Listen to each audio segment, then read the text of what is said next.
Welcome to a new video in my home automation series, and we are reviewing Sonoff again. And as you can see, it is a DIN rail mountable Sonoff basic. You might think this is a circuit breaker, and to some extent it is, but it is not the type of MCB that you use to protect your circuits, because this doesn't offer any protection. Well, it offers some protection, but it is actually designed to be mounted behind your normal circuit breaker, and it provides you the option to control that circuit using the phone or any other automation. And it also provides energy monitoring and energy calculation and also cost calculation.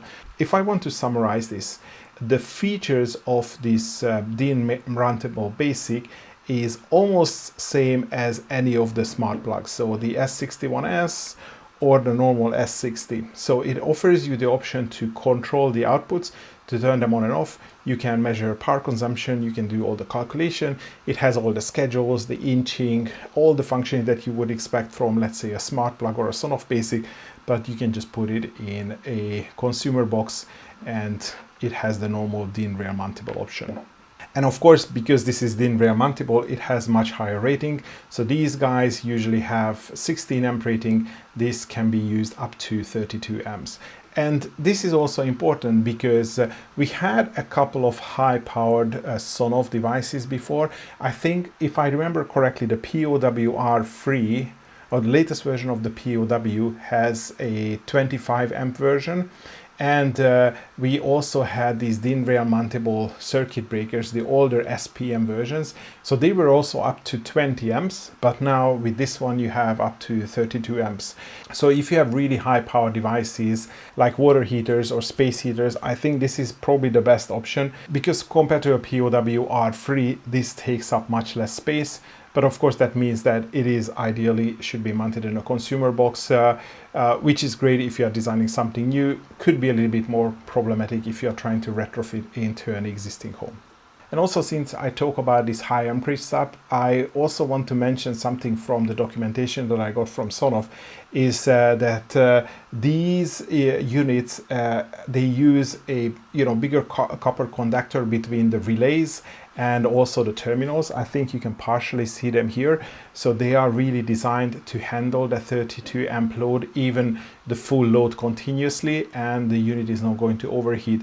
And that's something that I would always recommend my viewers to check with any of the other Sonoff products. Like I said, that if you are trying to use this, for example, you have like a single phase car charger that you just have the plug, which can also pull like 16 amps, which is the rated current for this unit. This could be a little bit too much for this single smart plug, but it looks like that this should be able to handle the full 32 amp load for a longer period of time. And this also brings me to the fact that I received actually 2 units. So this is the normal unit that you would be able to purchase, and there is also this demonstration unit where the shell is made from a translucent plastic, and you can see all the different innards. But I'm also going to include, or probably I've already included, the video that I got, and you can also clearly see in that video and also this picture that there is a relay here, and then the controlling circuitry is completely different. So it's not like the relay is integrated into the PCB, but it looks like a more substantial relay. And also, what is important, that this is a latching relay, which means that it needs power to turn on and the power to turn it on off, but to keep it on or off, it doesn't require power. So it doesn't energize a relay continuously to turn the unit on, which is definitely the case with, I think, pretty much all the other Sonoff products, definitely these smart plugs and the POWs. So that's a really good option to use these if, let's say, you just want to measure electricity consumption, because then you can just have these to turn on all the time. It's going to measure power, it's going to calculate the cost, but it doesn't take electricity to keep the relay connected, which is a good thing. The other big important thing about this is that the relay has 2 poles, which I think it's actually visible here. So it's one of the pole is here and the other pole is there. But again, that was visible in the video. So it disconnects both the live and the neutral connection. So that's nice. And since we are talking about connections, let me handle the wiring as well. It is very simple. As you can see, we have two connections on the top which says in, live and neutral, and you have two connections on the bottom which says out, live and neutral. And also you can see here that it has it shows that it disconnects the live and the neutral both. And on the other side we have some specs, and of course, because this is Wi-Fi, it's also Matter compatible, so you can use it with a Matter compatible system as well. And that's pretty much it. There is nothing else. On the front you have a button that you can push, and it gives a very satisfying strong click. And you also have a red indicator light which is on, and if you turn it off, then obviously it turns off. There is also a blue indicator light, so when you do the pairing, that's the light which is going to flash. But that's all there is to it. There is nothing else in this unit. And as I said, this is not a protection device. This is not the classical protection device that is going to automatically turn off if short circuit is detected. That's why you would install it after your classical circuit breakers. But since it has all the energy management function, it actually has the software functions for over voltage protection or over power protection, but that's definitely going to be not as fast as a dedicated MCB. So don't skip on the MCB. And with this, I'm going over to the main user interface. Actually, I'm going to turn this guy on. And if you have seen my X61 video, then it's going to be very similar, because the user interface is exactly the same as for basically any of these smart plugs or any of the Release 5 basic for that matter. So you see that on the top you have energy calculation, the energy monitoring. So it shows you the voltage, the current, the power, the runtime, and the consumption and the cost for today. And also you can do it for this month. I literally just part of this unit to do the review, so I don't have any consumption figures at the moment, and I haven't really installed any substantial loads either. You have the option to turn it on and off from here. You have the usual schedules, timers, loop timers. You have the countdowns, and you also have the inching. So if you want this only to like a short term or a short period load, then you can set up auto off functionality here. And that concludes all the main user interface. If I go into details, I can get to the various graphs, daily, weekly, monthly, yearly. And if I switch over to the cost, then I can go into the cost setup, where you can specify your units and price and your electricity period prices. But since I just showed you all this in the X61 video, I'm not going to do that now. And in the settings, the options are going to be very similar as well. As I said, same as any of the other smart plugs or any of the recent basic products. You can do the sharing and LAN control, put them into a group, and then you have the threshold settings. So that's where you can do the software protection. So if any of these values that you set here is exceeded, then the output will turn off automatically. As I said, if, let's say you set a maximum power here, the maximum power is already enabled. So if you set a maximum power here, it's definitely not going to be as quick as a normal MCB. So this is why it shouldn't be used on MCB. And you can reset the energy calculations as well. You can set how this indicator light is going to work.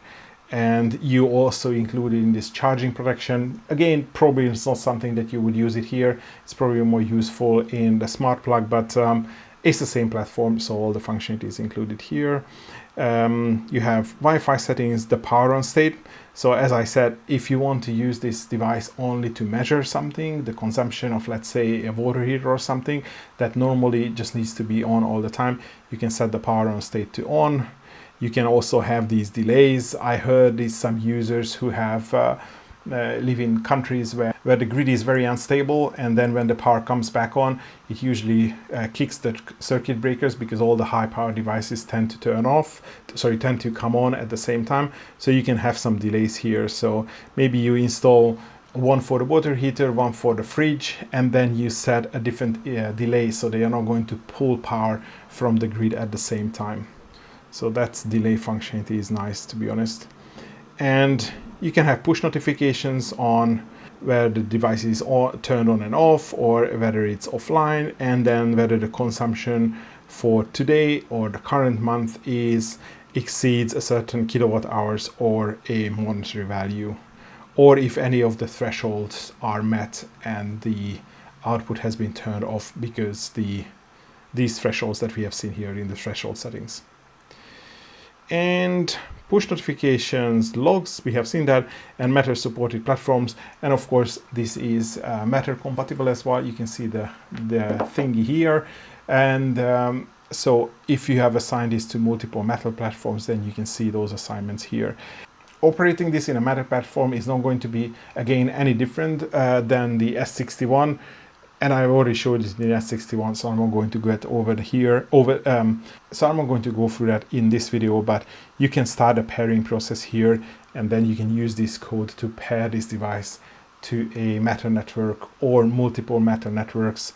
And then you can operate this device from the eWeLink app and also from the Matter networks, let's say from Apple Home as well at the same time. And the special settings that you set here would apply even if you're operating it from the Matter network. So I think this is a very useful product from Sonoff because we haven't really seen any small form factor and high amperage device, let's say contactor from Sonoff. As I said, POW release 3 was the closest one, but this fits much more nicely into a consumer box, especially if you are thinking about new constructions. You can just have these next to your MCBs, and you can have a couple of circuits that you will be able to control from your app. You can measure the power consumption, energy calculation, and everything. So that's definitely useful. And it looks like, based on the videos and this cutout and the information I've given, that they actually spend the time to design a proper, reasonably high quality circuit breaker for this application. And because the name says Basic One GSP, I'm thinking that maybe this is also going to be a lineup, and there are going to be more DIN rail mountable products coming in the future. But that's the only thing I was given. I wasn't really given any other heads up what's coming in the future. So I guess we would just have to say maybe there are going to be some follow-up products in the fall. And if there is going to be one, hopefully I will be able to get one and I will be able to feature on this channel. But if you're interested in this particular model, there is going to be affiliated links down in the video description below. But I think that's going to be all for today. Thanks for watching, and hopefully see you next video.